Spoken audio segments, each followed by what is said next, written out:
Сайн байцгаана уу та бүхэндээ энэ өдрийн мэндийг хүргэе. Сөүлээс дуулахур зүйн багш, дуучин, ая зохиогч, Монгол Улсын соёлын тэргүүний ажилтан Мягмарсар мэдчилж байна. За манай өөрийгөө солгой холоотой гэж боддог хүмүүс зориулсан сургалт маань эхлэх гэж байна. Тэгээд онлайн сургалт эхлэх гэж байгаа. Миний би сая 11 сард их орондоо очоод ганцаарчилсан, түргэвчилсэн сургалтыг хийсэн байгаа. Тэгээд энэ удаагийн сургалт маань болохоор тэр түргэвчилсэн сургалтын үр дүнг хараад 12 сарын 2 болон 3 дугаар 7 хоногт яг 1 сарын хөтөлбөрөөр явах ийм сургалт байнамаа. За өөрийгөө солгой холоотой гэж боддог хүмүүсийн эргэн тойронд өөрийнх нь яг тэр хүнээс шалтгаалаагүй ч гэсэн би ч гэсэн бас солгой холоотой байж магадгүй гэсэн ийм эргэлзээ, тэнэгэлзээ бас үлдэх байдал юм уу байж байдаг. За тийм болохоор энэ сургалт бол зөвхөн дуулах ийм сургалт биш. Дуулахын хажуугаар ер нь бол өөртөө итгэлтэй байх гэдэг зүйлийг нийгмийн амьдрал дээр өөрийнхөө амьдрал дээр, бодит амьдрал дээр өөртөө итгэлтэй болох ийм кодыг би бол тайлж өгнө. За тэгэхээр жишээлбэл дээр ингэж хэлсэн байдаг. Хүмүүс надад дуртай байна уу үгүй юу гэдэг надад огт хамаагүй.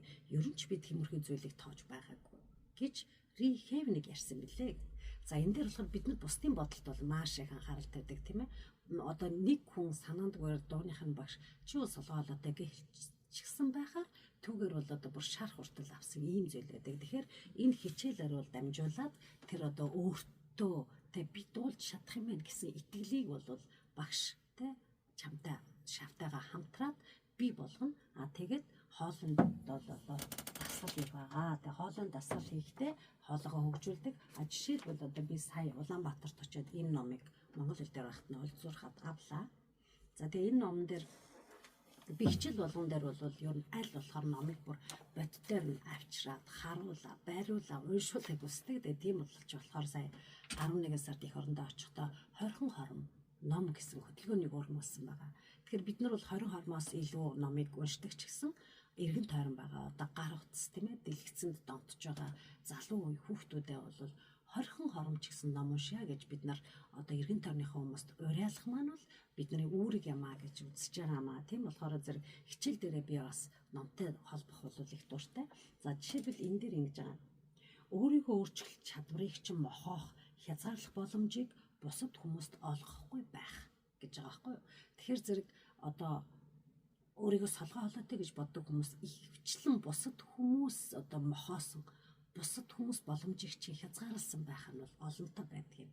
За тийм болохоор зэрэг өөрийгөө хүчтэй зан чанартай болгон шинээр хэлбэршүүл та өөрийгөө бүтээх урлагийн хүн болноо.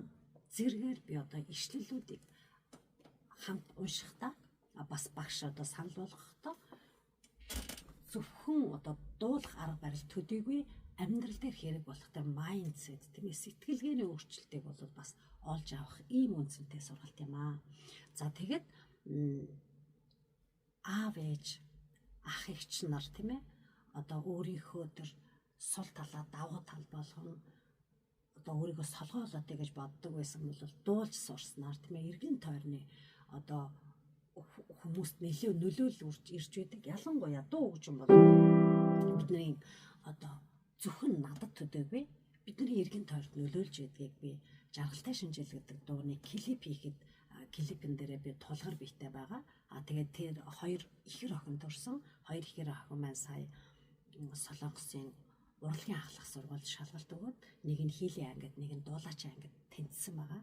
За ер нь энэ 60-аад сая хүн амтай тийм ээ энэ улсад өрсөлдөнө гэдэг бол нэлээд чанга тийм зүйл байла. Манай жишээлбэл дуулаачийн охины хувьд бол 3 эрэгтэй 3 эмэгтэй л авах ийм тэр эсэлтийн тоон маш бага байсан. Тэгээ манай хөгжим бүжигч багаасаа сурдаггүй. Энд бол энгийн баг дунд сургууль төгснөний дараа ахлах сургуульд болохоор урлагийн сургуульд шалгалт өгч ордог юм байна. Тэгээ энэ шалгалт нь манай хоёр ихэр маань тэнцсэн байгаа. Тэгээ би юу гэж бодож байгаа гэхээр жаргалтай шинжил дуулахдаа тийм ээ бичлэг хийлгэхдээ яг тэр тулгар байсан тийм ээжийн хэвлэг дотор байхад хамт дуулж ясан хүүхдүүдэд тийм ээ тэр урлагийн хөгжмийн мэдрэмж дуулах тийм хөгжмийн тэр авьяасууд тийг бол багаасаа одоо тэр ээжийн одоо ихийн хөвлөд байхдаа нөлөөллийг авсан гэдгийг бол би одоо баттайгаар өөрийнхөө одоо амьдралаар бол мэдж байгаа.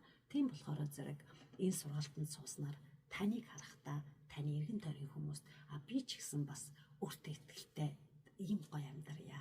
Би бас сурмаар байгаа зүйлээ сурч чаддаг ийм болгоо ийм амьдрч чадах юм байна. Би бол сул талаа давуу тал болох гээд одоо ах шигэ, эгч шигэ, ээж шигэ, аав шигэ би ийм хүн байж болно.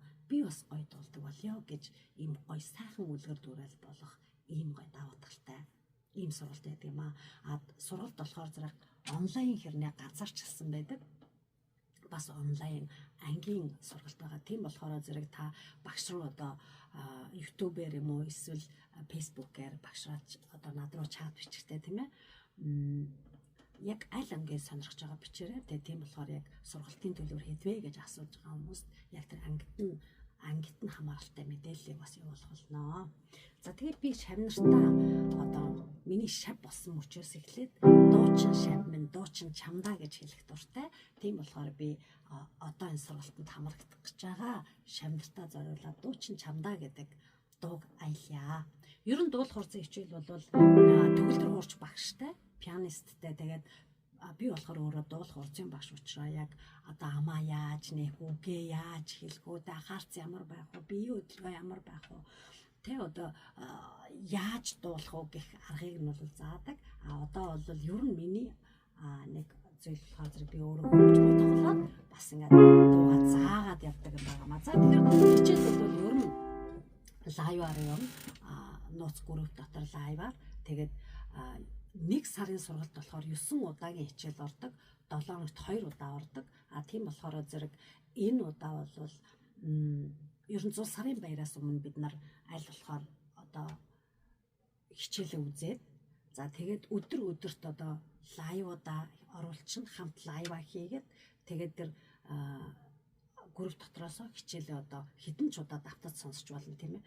Тэгээ ер нь жоохон алгаслын өдөр нь ингээ хол байх тусмаа хүмүүс за дараа жоохон байж байгаа хийчихье гэдэг учраас яг дор нь одоо хийхэд бол ер нь бол одоо өдөрт нэг өдөрт ингээ өглөөд хичээлээ ороод явчих нь илүү үр дүнтэй байгааг сая би 11 сард болсон их орондоо хийсэн сургалтаасаа бол илүү их мэдлээ. Та бүхэн маань сонирхох юм бол манай шав нарын маань тэр дадлаг хичээлийн хэдэн бичлэгүүд орсон байгаа сонирхоорой.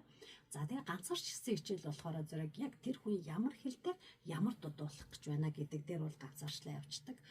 Ангиараа олуулаа явж байгаа хичээл дээр бол багш дуунуудаа ингээд энэ дууг орно гэд тэр багш бодохдоо бол ер нь яг энэ дуунууд эхлээд байвал чухал юм а гэсэн тийм дуунуудаа оруулдаг юм байнамаа. За ингээд та бүхэндээ уран мөхийн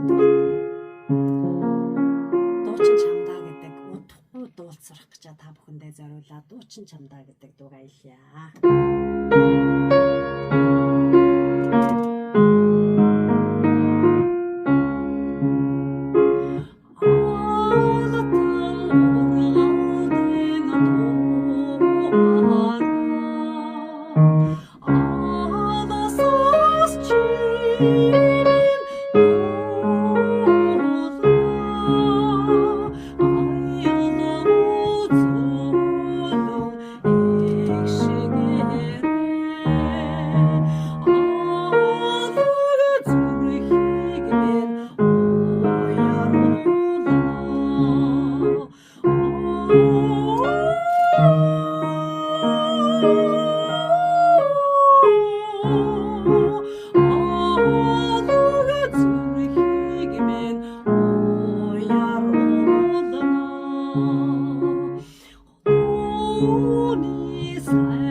би